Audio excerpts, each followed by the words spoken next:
Would you trust a God that is going to be fickle enough to lift you up in one hand one day and flush you down a toilet the next? Would you trust that God? I wouldn't trust that God. He's certainly not my God.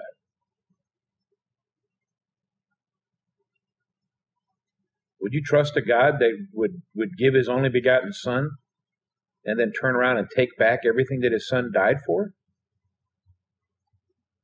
I certainly wouldn't trust that God.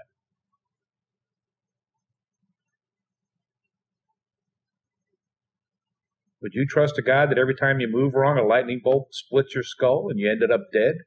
I certainly wouldn't trust that God, because I'd never know if I was screwing up or not. I'd always have to be afraid.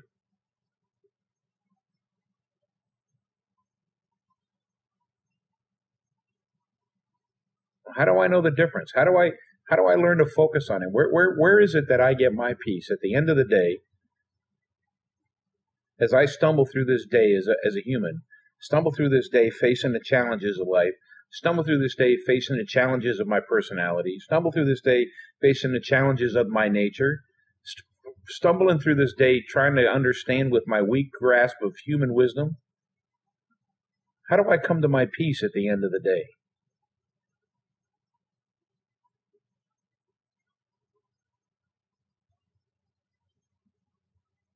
There's only one way.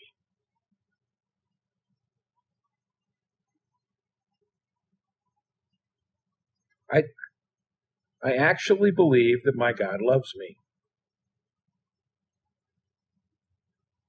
I actually believe that my God loved me from the beginning.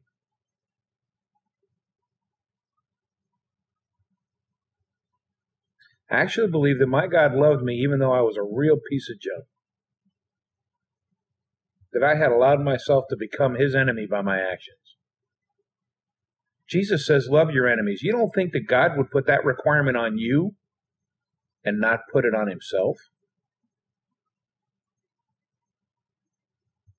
I mean, unless your father doesn't lead by example.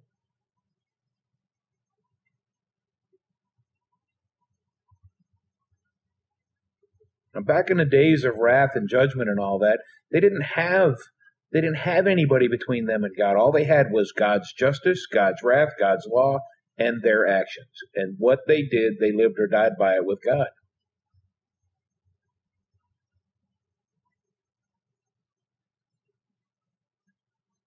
That's why God gave his only begotten Son.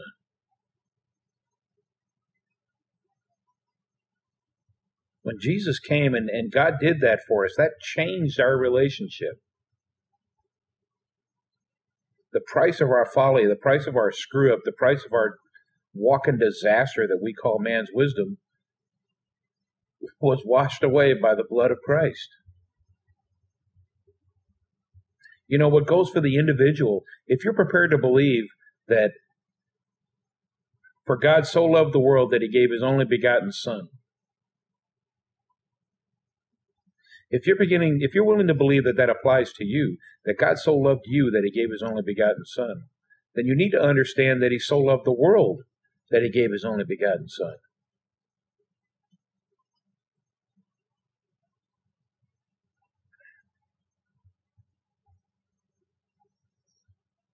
Some Christians say they got that, but I don't see them getting it. And I would suggest, without a fundamental understanding of that, without that little bit, I would really, really be wondering about, if you understand what Christianity is. People want to make him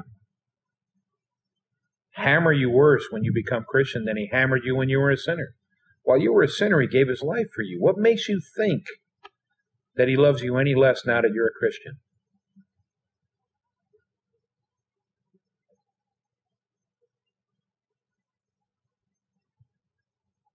You were unable to protect yourself. You were unable to perfect yourself. You were unable to defend yourself before you were saved. And now all of a sudden you're capable of all those things?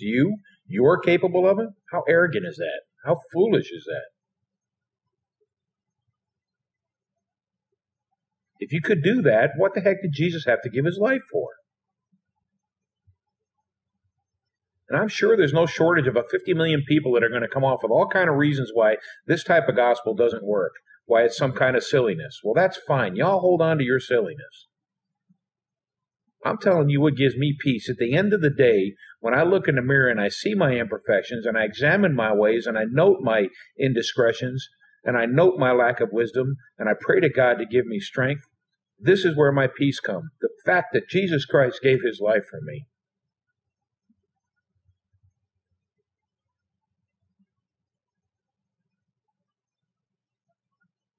The devil doesn't own salvation. God does. And once you're saved, the devil doesn't own you. God does. You are not your own.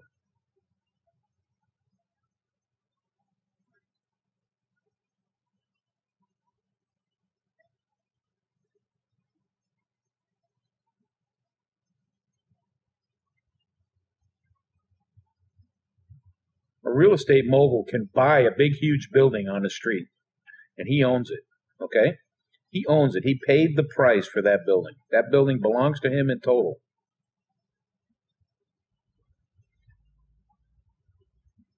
It is his desire that that building succeed.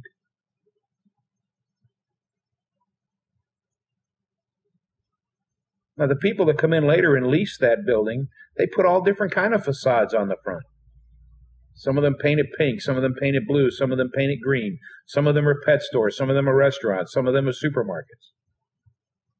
But it doesn't change the fact that the guy owns the building.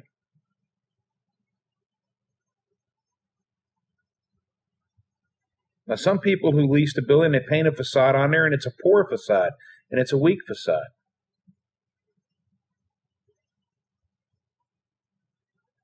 So the facade changes from a successful business to a faltering business. Nevertheless, it belongs to the guy that owns the building. God, Jesus Christ, owns you. If you are a Christian, you are not your own. Now, you can put whatever facade you want on. You can be a good businessman for Christ. You can go about and do the works that God has preordained you should walk in them, Ephesians 2:10, as evidence of your salvation, and be a successful part of God's ownership. Or you can choose not to and be the foolish business that never quite gets started, that never quite enjoys success, nevertheless owned by the one that owns the building.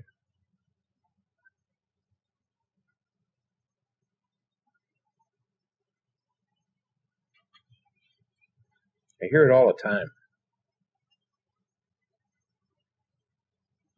Why is it that you think that we have so many denominations? And I'm not so much concerned about denominations, okay? That's not really the point. But why do you think we have so many people that hold to so many different types, different styles of belief?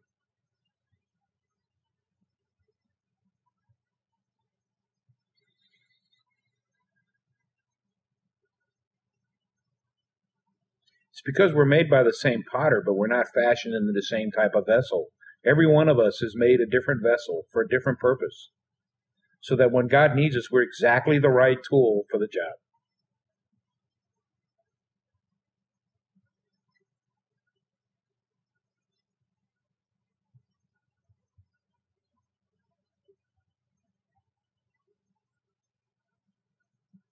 If you're a carpenter and the only tool drawer you have in your entire world is full of screwdrivers, you're not going to be a very good carpenter.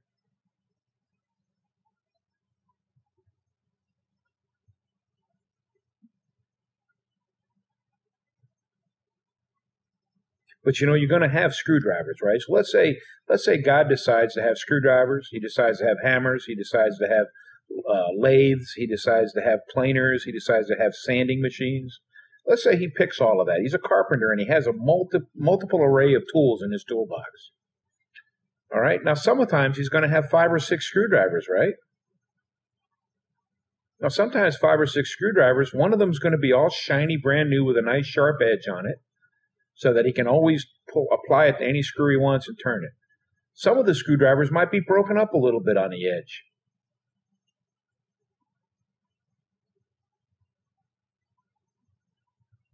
Some of the screwdrivers might have been sharp at one time, but they've become dull over the period of time that they've been in a drawer.